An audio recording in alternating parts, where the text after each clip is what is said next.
The Run Lift Mom podcast is brought to you by my efforts as a Zia Active independent representative and partners Hello Woofie for social media, Red H Nutrition, and Audible.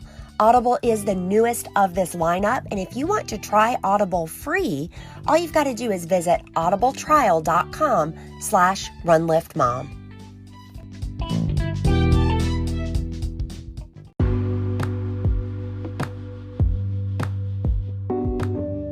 Welcome to the Run Lift Mom podcast, where we're talking about running, lifting, and momming, not necessarily in that order. Today, we are going to be squarely in the momming category with a homeschooling mom of 5, Alison Brown. You guys, Alison started studying emotional intelligence 10 years ago in order to teach her kids about their feelings. Her research then led her to develop the Power Emotion System to help people get in touch with the healthy forms of anger, sadness, and fear, rather than trying to suppress them, and then to use their power to experience more calm, confidence, and happiness. She is going to talk us through what emotional intelligence is, what it means in the parenting realm, and even give us specific examples of how to take what we see as those negative feelings and turn them into a positive modeling experience for our children. Wowee, let's get going. Without further ado, Alison Brown. All right, welcome Alison Brown to the Run Lift Mom podcast. How are you today? I'm doing great, thank you. I am so excited to be talking to you today. You are a homeschooling mom of 5 kids, and you are an expert at emotional intelligence. Yes, I've been loving this for a long time. And I don't mean, so for the listener out there that is not familiar with the concept of emotional intelligence, we're going to walk through it. Guys, I don't mean Alison is the most emotionally intelligent person you'll ever come across. Maybe. Can you explain to us, Alison, what emotional intelligence is and how you work with it in the parenting realm? Sure. So emotional intelligence is kind of a catch-all phrase that describes a whole bunch of really the most important parts of life and parenting. It includes being aware of how we're feeling and how other people are feeling, being aware of how those feelings are affecting the way we behave, what motivates us, what helps us really get excited about things or resist things, how we can move into action, how we stop ourselves. And then it also includes how we use our knowledge of our emotions and other people's emotions to help them take action. So a lot of leadership skills of discussing and sharing different ideas, disagreeing without fighting, but just having different ideas and discussing them, coming to conclusions, working in groups and in teams. All of those skills come together under this heading of emotional intelligence. Oh, I love it. So initially, talking to your kids about their feelings, I love that you mentioned the leadership aspect as well, because some of the leadership skills out there, right, can be applied toward motherhood. Oh, totally. Being a mom has used so many leadership skills that I never developed in any other realm of my life. So can you walk me through how you might speak with one of your children maybe with this emotional intelligence concept in mind? Sure. So I developed a system that uses animals. I actually use little stuffed animals as models for the different emotions to help kids really connect with what their emotions are doing for them. So I call them their feeling friends. The kids have their little set of feeling friends. And the first one is their anger dragon. And all of us have an anger dragon. It's an important part of us because its job is to keep us safe. Anger dragon wants us to feel safe, and safe physically, but also safe to make choices and be in control of our own life. And so with my kids, I'll often tell them, oh, look at that. I just told you, to my 3-year-old, oh, I just told you that you are not allowed to have a cookie before dinner. And your anger dragon just woke up to say, but I want a cookie. And so Anger Dragon can be very loud and very strong and very fierce because he's trying to keep us safe. But the important thing to do is to train our Anger Dragon to keep us safe in a way that helps us. Because if we don't train our Anger Dragon, it tends to want to hurt other people in an attempt to keep us safe. And that doesn't ever work. It doesn't work right when we're fighting with other people. What we need to do is teach our Anger Dragon to instead make us a safe space inside of ourselves. So what happens is Anger Dragon shows up, I want a cookie. And he fills you full of energy. Your body just is so full of energy that you can feel it in your muscles as they start moving, and you're waving your fists or kicking your feet, or you can just feel it in your chest of a lot of tension there. Your jaw is clenched. All of that energy is Anger Dragon trying to help you be safe. And so instead of using that energy to fight, instead you push that energy out, and I have them stretch out their arms as far as they can. Push that energy through your arms and make a bubble around you, a safe bubble. And inside that bubble, nothing can hurt you. Nothing can get at you. Even if mom says you can't have a cookie, it can't hurt who you are. It can't say to you that you're not loved or not good or anything. It can't hurt your ability to choose. It just says, oh, mom said I can't have a cookie, and that slides right off the barrier. And inside of that bubble, I'm safe. I'm safe to say, you know what? I really wanted a cookie, and I'm sad I didn't get it. And that's actually the second feeling friend, is Sadness Bear. It's a teddy bear that comes and cuddles you and says, oh, I really wanted that, and that's really sad that I didn't get it. And when we I just, love this. It's yeah, fantastic, Allison, because, I love that you use the example of a 3-year-old, because any mom out there listening understands 3-year-olds and how those feelings are big. And what you've done is you've really personified the feeling. You're giving them permission to have that feeling, and even giving them kind of a visual with something they're familiar with, like that bear or the dragon. This is fantastic. thanks. Yeah, it revolutionized my parenting when I came up with these animals and I started sharing them with my kids. It's so powerful. So, do you find that, not only your kids, but of course you teach other parents how to teach this to their children as well? Do you find, just success with them having ownership of those feelings and understanding how it can affect their behavior? Totally. It's so powerful because it gives us as parents a way to interact with our kids when they're feeling those strong emotions. Before I started this, I was I was scared. I was scared of my emotions, and I was scared of my kids' emotions. When they got overwhelmingly angry or sad or upset in some way, I didn't know what to do. And and I just felt like I was making it worse, and it was really uncomfortable. And so my kids were getting no help in dealing with these emotions because I didn't have any help to give them. And so when I started doing this, and as I share it with other moms, they tell me the same thing. It gives us this place to connect. Oh, my kid is feeling strong emotions.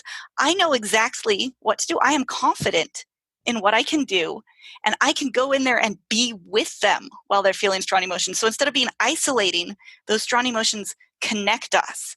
And just having someone there with you when you feel those strong emotions is so powerful. It completely changes the experience for our kids when we can be there with them. Absolutely. We're talking a lot about this season in this season of the Run Lift Mom podcast about modeling healthy behaviors. And so I have to imagine, obviously as moms, we're feeling these strong emotions as well. I have to imagine that being in control of our own feelings and maybe talking them out, singing off the same sheet of music, so to speak, in front of our children can be helpful as well. Absolutely. That is actually where I started, was doing it myself and then sharing it with my kids and having them watch me. Uh, so the very first time I figured all of this out, it was my Sunday. We were trying to get out the door for church, and my son had lost his Sunday shoes. And I was just having a meltdown. I'm sure a lot of moms listening can picture this moment. It's a hard moment for us sometimes. And I was just like, I cannot deal with this. And then I remembered everything I'd been learning, and it just suddenly clicked for me. And I was just standing there by the front door and I waved my arms around like I just described telling my kids to do. I was like, I don't want to be late for church, and I don't want my kid to look inappropriate, and I don't want everyone at church to judge me for it. And when I got to that, I don't want everyone to judge me, it was like, oh, that's why I'm so upset. I get it now. And as soon as I became aware of that and I built that bubble around me that said, I don't care how many judgmental looks I get, they're going to bounce right off that bubble and I'm safe inside. Right. I was fine. And I was like, okay, we can handle this. We can find a different pair of shoes. We can get to church on time. Everything's okay. Like all of the anxiety and the frustration and the impatience were totally gone. And so to show that to my kids and talk them through it, because I say that out loud, I don't want to be judged by people for being late. And then they see me stretch my arms out and just take a deep breath and sigh. And then I'm okay. And it's so amazing to see them watch me and then go and do it themselves. Yes, I love that. I mean, I love hearing, in that example, you're speaking it out loud, you're giving yourself the permission to have the feeling, even getting to the bottom of it. You're not suppressing these feelings. You're working it out and you're doing it out loud so your children can do the same thing.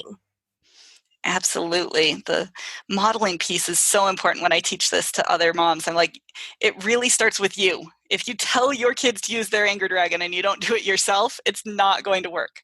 Allison, I must confess, my anger dragon strikes often. Yep. And so it's all of us. All of us have an anger dragon, and we've got this idea that it's bad and wrong and we should hide it. And if we change it and say, no, it's just our dragon, it's just trying to keep us safe, and we're going to train it to help us. And sometimes it's going to go out of control and do it wrong, and we'll apologize and try again. And it's just part of life and it's part of us. Then it normalizes it for our kids, and it's so powerful. Oh, fantastic. Now, of course, I'm going to link to all of your good stuff in the show notes. So, listener, depending on where you are listening from, you can either click the hyperlink that says details or you can swipe up. Going to depend on the player that you're in. But, Alison, can you walk us through, again, we know you've got some resources. How could others do this, though? Every few months, I do a free program in my Facebook group called How to Train Your Anger Dragon. And we spend a week going live every day, doing activities, discussing how it works in practice to really help parents figure out how to do this, how to use their anger dragon in a healthy way and model it for their kids.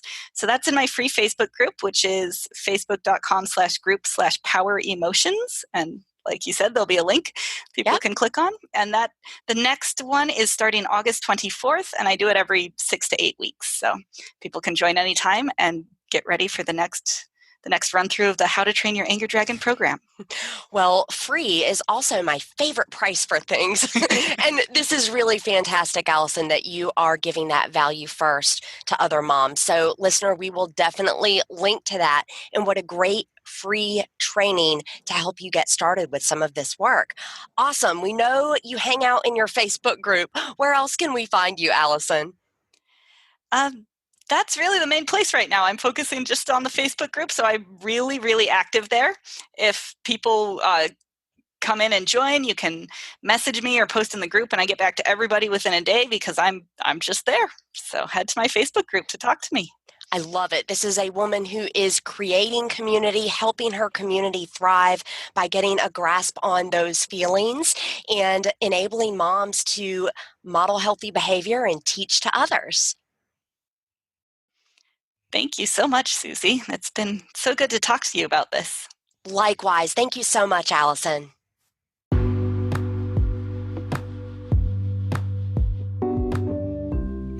Emotional intelligence is the ability to handle our own emotions and recognize and interact with others. You guys, if you're unfamiliar with this concept, I've got some really good reading for you. In the show notes, you're going to either click details or swipe up. I've got a couple of book recommendations for you. And actually, you can check these out on our partner, Audible. You can go to audibletrial.com/runliftmom and listen to these for free if you don't yet have Audible. Here's the thing, Alison runs the best training out there on emotional intelligence from a parenting perspective. And that's where I want to point you next. It depends on when you're listening to this episode. If you're listening to this episode at the time that I'm releasing it, you can join me in the next 5-day challenge. It's absolutely free over on Facebook, How to Train Your Anger Dragon. Dig into this. This is something that you can use no matter how old your children are. If you're listening to this after August 24th, 2020, Alison runs these on a regular basis, so I really want you to reach out in that Facebook group and take part of this 5-day challenge. It's gonna help you. You guys, until I get into your earpiece again, remember, for while bodily training is of some value, godliness is of value in every way, as it holds promise for the present life and also for the life to come. That's from 1 Timothy 4:8, and this has been the Run Lift Mom podcast.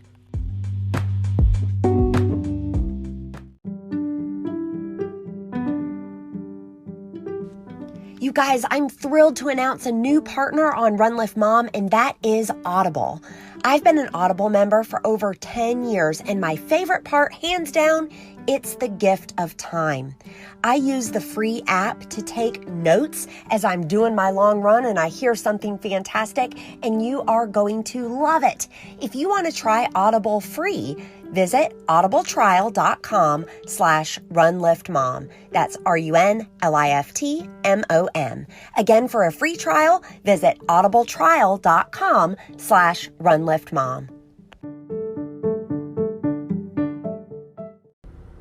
Hey, Run Lift Mom listeners, you know I'm the mom of 4 kids under age 5, and therefore I am always looking for ways to work smart, not hard.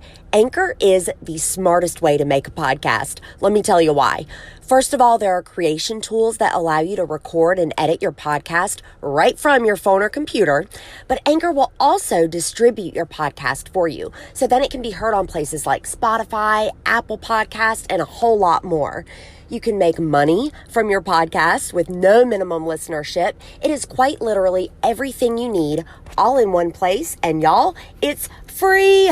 So download the free Anchor app or go to anchor.fm to get started.